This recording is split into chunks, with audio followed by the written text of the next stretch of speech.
આ ઝાલાવાડામાં પલોટ વિસ્તારમાં જે આંગણવાડી છે અહીંયા માથે લકડા મેલીને ધાબું ભરેલું છે, બાજુમાં આંગણવાડી છે. એ આંગણવાડીમાં એક ગાય મરી ગઈ અને બાળકો મરી જાય એવામાં પડી તો એનો જવાબદાર કોણ? અને આવું કામ પાસ કરવાવાળા ટેકનિકલ એન્જિનિયર કઈ રીતે પાસ કર્યું ને એને મંજૂરી આપી દીધી કે કામ ઓકે છે? તો આમાં અમારા બાળકો મરશે તેનો જવાબદાર કોણ?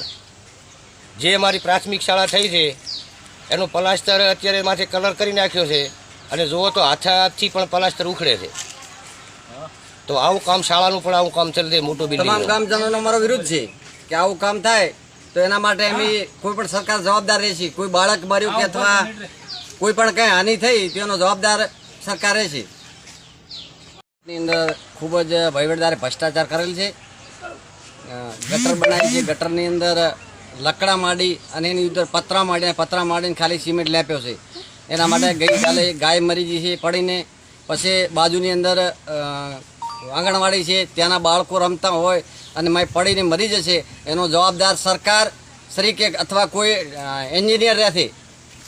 એટલે એના માટે અમારે વારંવાર રજૂઆત કરતા છતાં શાળા પણ એકદમ ખૂબ શાળાની અંદર ભ્રષ્ટાચાર કર્યો છે.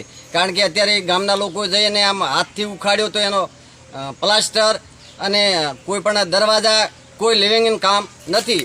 એટલા માટે અમારે સરકારશ્રીને રજૂઆત છે કે અમારા પણ કોઈ પણ બાળકો મરશે એનો જવાબદાર કોણ? હું ઝાલાવાડાનો ઠાકોર હકાજી સવસીજી મારું નામ છે.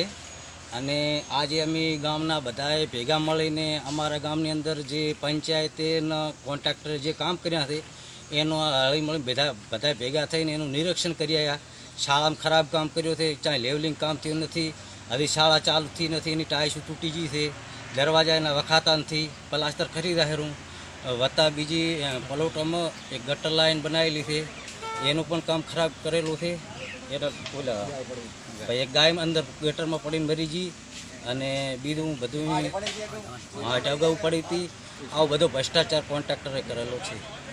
હા, લકડાને પતરા મૂકીને ગટર બનાવવામાં આવ્યું, ઉપર માલ નાખી અને બિલકુલ બધો ભ્રષ્ટાચાર કર્યો છે અને કોન્ટ્રાક્ટરે કોઈ ધ્યાન દોર્યું નથી. અમે કીધું પણ માન્યું નથી.